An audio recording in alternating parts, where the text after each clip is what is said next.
Hello, good evening. Well, good morning. Sorry, I'm used to working at night. How are we? Good. Yes, as Herb says, my name is David Callaghan. I'm a comedian, comedy writer, and father to 6 absolutely gorgeous GCSEs, A to C, and a man whose body type was recently described as Series 7 Chandler. So, thank you very much for having me this morning. My talk is called Technically Comedy, because I want you to go away from this and think to yourselves, I guess that was technically comedy. And it's true, I am from Durham. I actually grew up about 3 streets away down there, and I went to Durham Johnson Comprehensive School at the top of the bank. In fact, the last time I was on the hill outside, I was being chased by bullies. So, it's great to be back. But I moved away. I moved away about 15 years ago, and I've lived in London, in New York, in Glasgow, and now I've settled in Newcastle. And yes, and that does elicit surprise from some people, but I think Newcastle's amazing. If you never lived in Newcastle, I'll tell you what it's like living in Newcastle. Imagine living in Leeds. Yeah, it's all that. So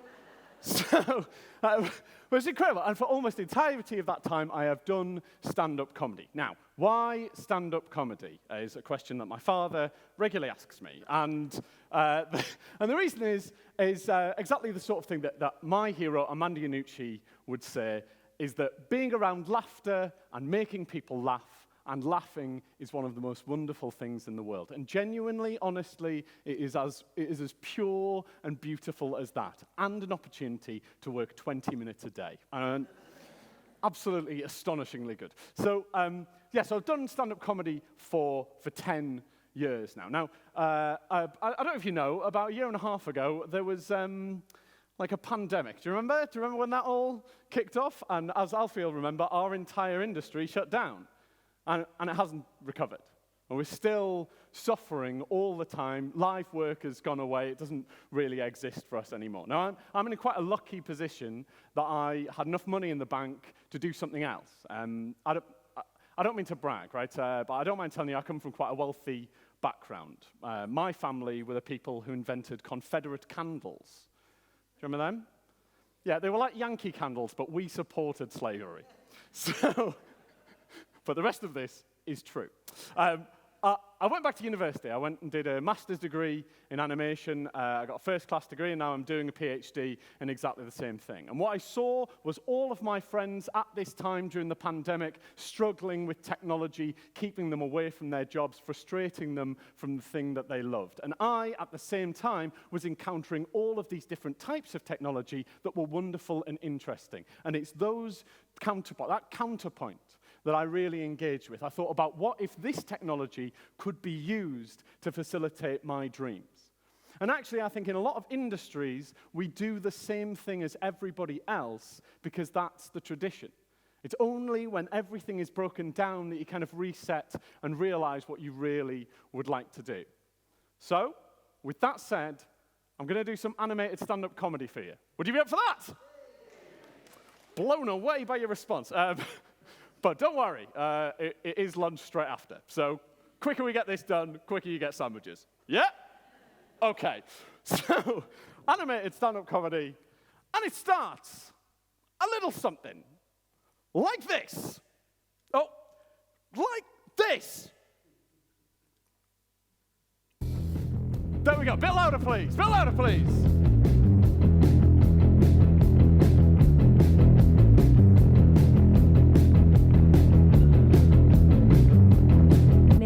David Callaghan. That's the name!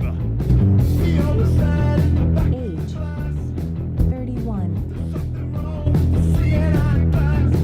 Meals capable of cooking. 1. A chili con carne recipe that he adds 2 extra chilies to. He calls it chili con carnage. age of losing virginity 16. Although until the age of 19.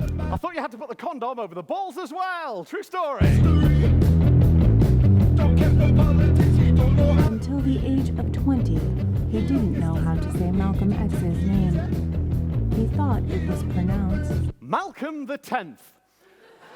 I was at university studying a history degree. David once took his top off in front of a girl at university. She described his naked body as like a wizard had tricked a pork pie into living its life as a boy! Rap section. My name's David Callaghan. I'm trying my best. I'm not good at rapping, but I'm trying my best. Character select.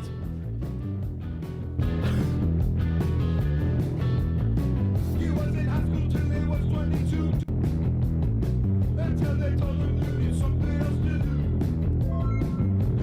Okay! All right. Bit of French musical. Never hurt anyone. I actually had quite a good lockdown. I don't mind telling you. Obviously, I've retrained. I am now a programmer and an animator. And if you put those two things together, it makes me lonely, very lonely, incredibly lonely guy.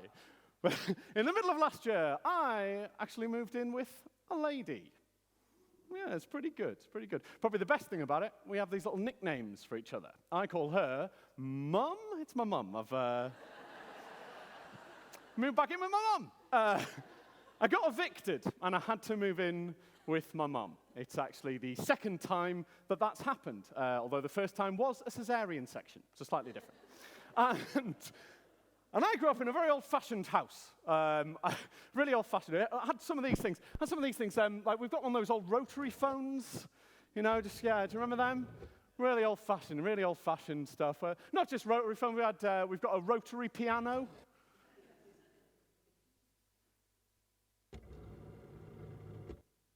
Really old-fashioned stuff. We've got a rotary toilet.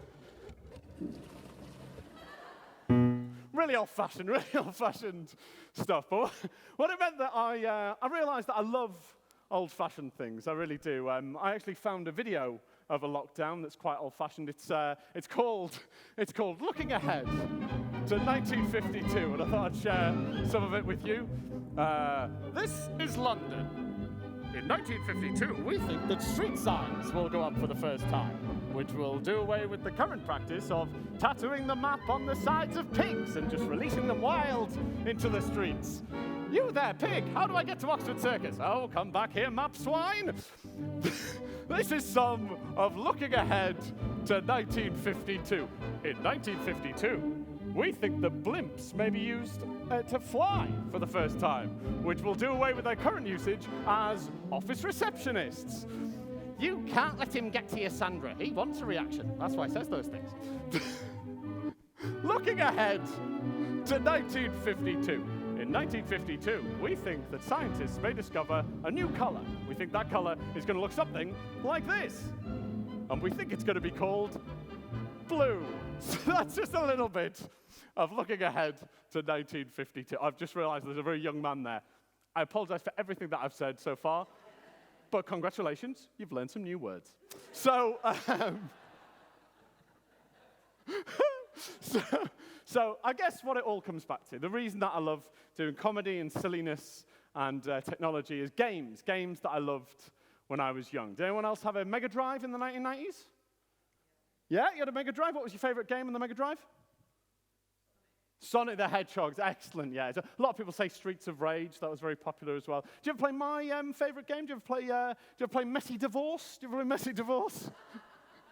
On the Mega Drive, you ever play Messy Divorce? Oh, it was great. Messy Divorce, absolutely amazing. Now, of course, it was made, Messy Divorce, in Osaka, Japan in 1993. And pre-internet, a lot of the Japanese developers didn't have pictures of Western women, which is why they had to go off newspapers, which is why your wife's lawyer in the game is played by Margaret Thatcher. Oh, boo, yeah, no, she's a hard-nosed bitch. Was she? Sorry, oh, God Christ. Okay, so whereas your lawyer in the game is played by this golden retriever with bow tie and glasses. Madam, was it you, madam, who had the Mega Drive? Yes, okay. Would you like to play a little round of Messy Divorce? Go on then. That's the enthusiasm that I like to hear. Oh God, it's fighting talk from that straight away. But don't worry, you've got your own counsel. Let's see what your counsel has to say. Okay, it's not good. Not good so far. But let's crack on. We'll give you a health bar, and we'll pop that up in the corner, and we'll start with level one. Level one, which is of course the evidence against you. The evidence against you. Exhibit A, a photo of your kitchen. I probably would have tidied up before they'd taken that. But you've got two options. It's A, that wasn't me, or B, he deserved it. Which one are you going to go for? That wasn't me. Okay, that wasn't me. Oh, not that, this. Oh, apparently that's not even the issue. The point is you've got a sign in your kitchen that says it's wine o'clock, which is actually more annoying than if you'd murdered someone. So that's not great. And that's not great for the health bar. I think that's going to be my catchphrase. That's not great for the health bar. No, okay. So, but don't worry, we've got more levels to go. Let's have a look at level two. Level two, which is, of course, which of these wedding cakes did you choose? Which of these wedding cakes did you choose for your special day? Was it this wedding cake? Ooh, fancy. Or was it this wedding cake? Oh, why would you choose that? Oh, the dog's worried. The dog's worried. Okay, so was it A or was it B? Which one do you go for? You think you went for B? That's incorrect. You did choose A. Oh, you chose the nice wedding cake. Although I'm just hearing this in my ear. Is this true? Apparently, you insisted that when you cut the cake in half, marbled into the icing is an exact line drawing of Noel Edmonds' face. What's that about? Well, that's not going to be good for the health bar. Down goes the health bar, but don't worry.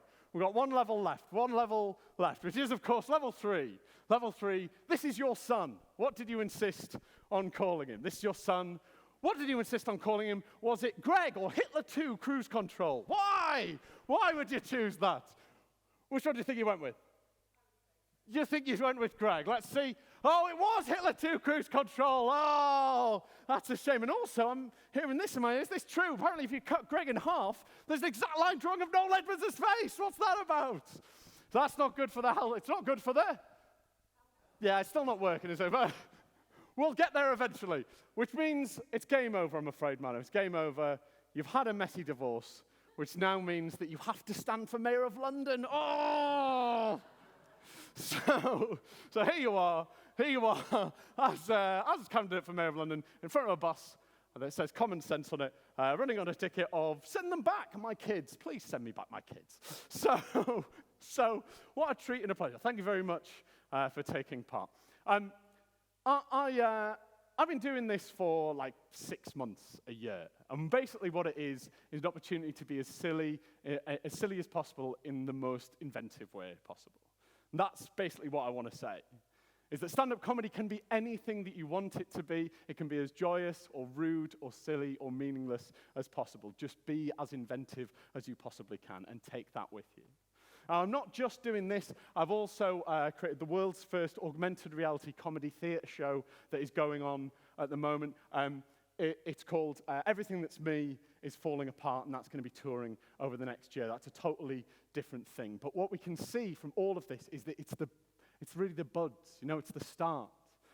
This isn't just me, this is a movement that we can all be part of. So thank you very much for having me today. I've been David Callaghan. Cheers. Goodbye.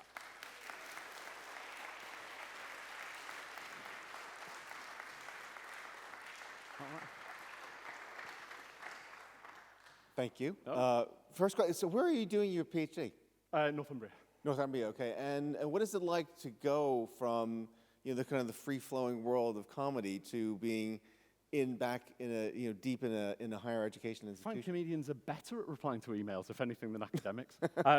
No, it's great. The nice thing about doing something that's creative in an art environment is that people just let you get on with it. It's very similar to doing comedy because everyone just says, "Oh, go, make it," and we'll grade it badly later. Okay.